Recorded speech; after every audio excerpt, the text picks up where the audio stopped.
সেলসম্যানের চামড়াটা গন্ডারের চামড়ার থেকেও মোটা হতে হবে। কেন বলছে এই কথাটা? গত পরশুদিন একজন আমাকে ফোন করলেন, উনি সেলসে চাকরি করছেন।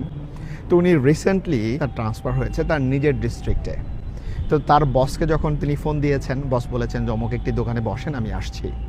দোকানে গিয়ে যখন উনি বসেছেন, ঠিক তার গ্রাম থেকে একজন গিয়েছে সেই দোকানে দেখা করার জন্য। তার সাথে যখন দেখা, দুইজন মিলে গল্প করছিল।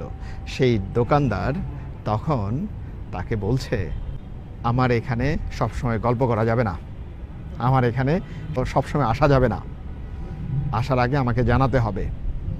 তো ভদ্রলোক এতটাই অপমানিত বোধ করেছেন যে আমার গ্রামের একজন মানুষের সামনে আমাকে এমনভাবে বলল, আমার জেলার একজন মানুষ, তার গায়ে লেগেছে। তা আমি কি বলবো তাকে? আমি শুধু এতটুকু বললাম যে আপনার টার্গেট থাকবে নেক্সট 3 মাসের মধ্যে ওই ব্যক্তির সাথে এমন সম্পর্ক আপনি তৈরি করবেন যেন আপনাকে দেখলে, ও রাহুল ভাই আসেন একসাথে চা খাই, এইটুকু যেন তারা বলে। যদি এটা করাতে পারেন আপনি সফল।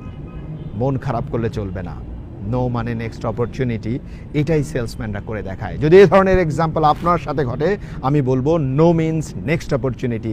আপনার চামড়াটা গন্ডারের থেকে মোটা হতে হবে, রিজেকশনস থাকবে, এটাকে অ্যাকসেপ্ট করতে হবে এবং সামনে এগিয়ে যেতে হবে।